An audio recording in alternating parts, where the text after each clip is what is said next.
እዚህ ቲክቶክ ሚዲያ ላይ ትዳር እናጋባለን የሚሉ ሰዎች አገናኝተዋታል።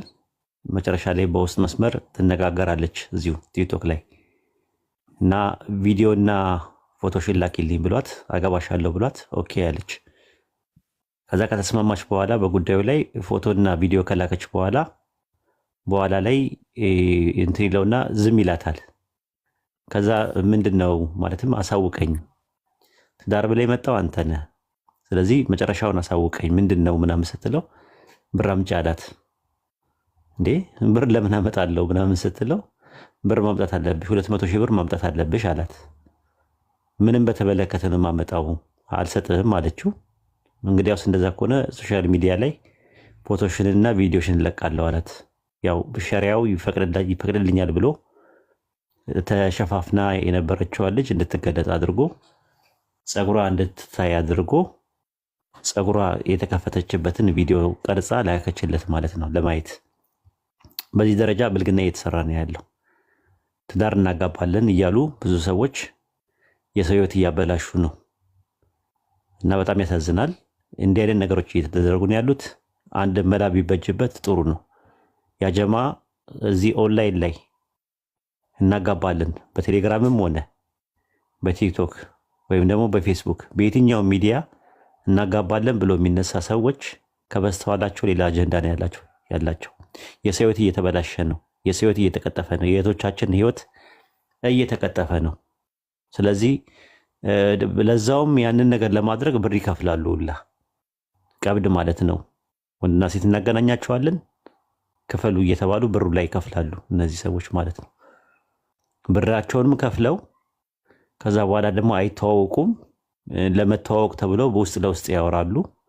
ቪዲዮ ላኪ ፎቶ ላኪ ይባላል። ፎቶና ቪዲዮ ይላካል።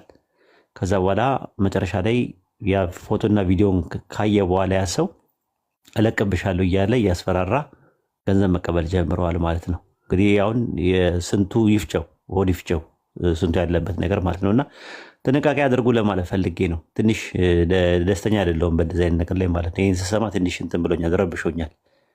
ምን ያህል ከባድ እንደሆነ ማለት ነው። ማለት እንግዲህ እቺ ልጅ የተናገረች ነው እኛ የምናውቃት አካባቢ ነው ያለችው። አሁን ደግሞ ሌላ ቦታ ደግሞ ያሉ ሰዎች ደግሞ ምን ሊሉ እንደሚችሉ አስቡት። አረብ ሀገር ያሉ እህቶቻችን አስቡት። አውሮፓ ላይ ያሉትን፣ አሜሪካን ሀገር ያሉትን ትዳር ይፈልጋሉ። ሪል ነው፣ እውነት ነው። ግን ትዳር ከፈለጋችሁ በቤተሰብ ጨርሱ። ቤተሰብ አካባቢ ላይ ሄዱና ጨርሱ። በምታውቁት ሰው ጨርሱ። ቢያንስ በውስጣቶቻችሁ አካባቢ ላይ እንኳን ብጨርሱ ቢያንስ የሚታመን ሰው ይኖራል። ኦኬ። የሆነ ነገር ከፈለገ ትዳር የሚፈልግ ከሆነ መጀመሪያ ቤተሰባችሁን ይጠይቅ። ሄዱ አባታችሁን ሄዱ ይጠይቅ፣ ወንድማችሁን ሄዱ ይጠይቅ። ሶሻል ሚዲያ ላይ ምንም ነገር ሲመጣ አትቀበሉ። እንዲህ አይነት ነገር ከመታመም በላይ ትልቅ ነገር የለም፣ ህመም የለም።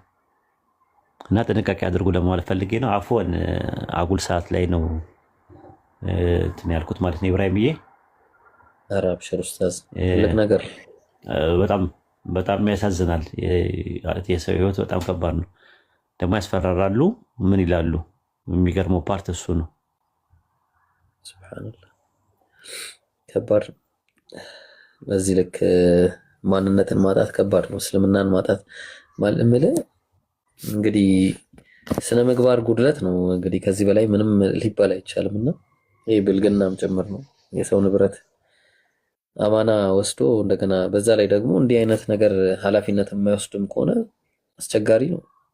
አድራጊዎቹ ራሱ እና ውስጥ አስተካከል ነው። በማንኛውም እንግዲህ ጠብቁ ወንድሞች እህቶቻችሁን ጠብቁ። በቃ መሆን ካለበት በእናንተ በኩል በአባቶቻቸው